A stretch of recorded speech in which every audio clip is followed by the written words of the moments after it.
What's up, Dyers? Grugan here, and welcome back to another video in a showcase thing, or how to master, basically.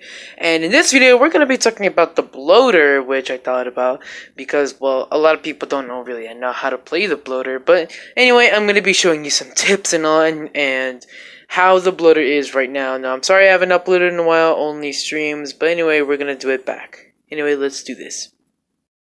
Alright, so the first thing on this list for the bloater is the bloater's appearance.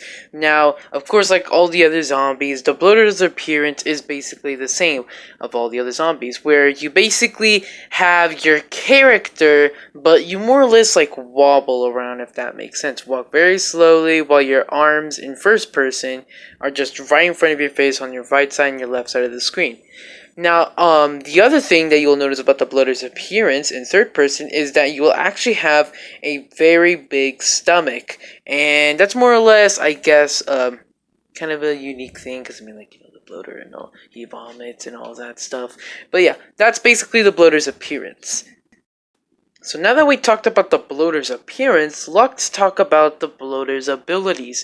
So his first and only ability is that he can vomit on survivors at an acceptable range. Now, it depends really where you, how you activate it, in what direction, and in what distance you basically vomit at. So if, let's say, you are looking upwards at any percent of angle, just upwards, I don't know, and you vomit, your vomit is going to travel for a few feet, and which causes a very far distance to reach survivors.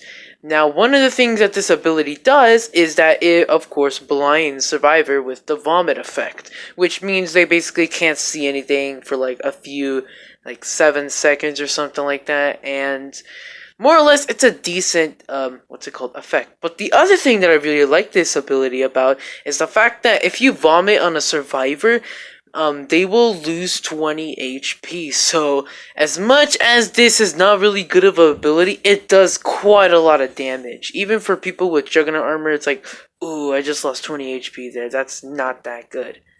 Now, the other things we're going to talk about is the passive ability for the bloater. Now, the bloater's passive is that when he is killed, he releases a giant explosion, basically one of those, and any survivors, aka those survivors that killed the bloater, will be damaged. But here's the thing: the bloater's explosion thing can only affect the survivors that killed the bloater. So it doesn't matter if there's 10 survivors around the bloater. Whichever survivor, the specific survivor that killed the bloater, will be the only one who gets damaged. Doesn't matter how many other survivors are close to them. Now, And the only way that the survivors can be affected by this explosion radius is if they're within a few meters, a few meters within the bloater's explosion thing. So basically within like about 5 meters or something like that. And the closer the survivor is to the bloater, the one that killed the bloater, the deadlier the explosion will be. So this is very effective for people who have Juggernaut and minigun armor. So if they continue to shoot, you could easily just get right in front of their face and blow them up, which causes like more than 100, I believe, or exactly 100, which just destroys their HP, which is the other thing I love about this bloater. But the other thing I don't like about him is that, well, he has some problems where he's very slow, which we'll get into that later on. Alright, so the next thing we're going to be going over is some tips and tricks. Now, one of the things is that you should obviously be doing spinning and jumping with the bloater, so you can dodge as many bullets as possible and also hide behind structures. Now, what I mean by that is like walls and buildings and on top of buildings, stuff like that.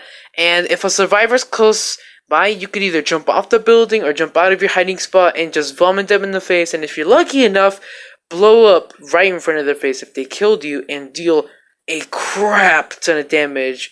But yeah, with the bloater's slowness, he's not really that many good. There's not really that many good tips with him. But yeah, that's for him now. Now, what's it called? The next thing we're going to be going over is how is he right now, currently in the game. He's a more or less like a 4.5 out of 10. Now, I say this because, well, he definitely needs some things to work on, like some buffs or something like that, which we'll get into that as well. But, one of the things that could buff him, which we're going to get into right now, aka, since we gave him a 4.5 of how he is right now, we're going to talk about if he needs buffs, nerfs, or removal, and, or aka, a rework. And I would say he needs a buff. Now, the buff is probably one of the most, I don't know, ones out there, because I don't really know what to buff him, but I would say the vomit. Like, maybe make it so that the vomit does like a few more damage, so it's a little bit deadlier. But for right now, he's okay at the game, and he kind of does need a buff. But what buff it is, I have no idea. But the bloater right now, he's in a decent spot in this game. 4.5, not that much tricks, but with a few times of practice where you hide behind stuff and blow up in their faces and vomit, you become a master at him. What's up, Dyers? Diagrugan here. Well, basically, future Diagrugan here. And one of the things I forgot to mention was the fact that, what's it called, supporting Toilet too. But, one of the things I'm going to be doing in the future is another tips and tricks video. And I'm hoping it comes out pretty soon if I'm not too lazy. But we're going to be doing it anyway. So if you want to support Toa in his awesome survival game, then go to Roblox.com, search up L4S Survival, and hit that like thing on his, what's it called, awesome game. Now, if you want to support him even further and join this awesome community, go to Roblox L4S Survival, search up L4S Survival, but in the group section, and you will see the L4S Survival community. Join that with me and some awesome amount of people, with like about 300,000, something like that, though I don't know, I didn't count. But yeah, a lot of people here just talk about ideas and how their games are going, and I feel like you all will be welcomed in here and fit in right perfectly. But anyway, I just wanted to say that, and yeah, I'll see you all in 5 years.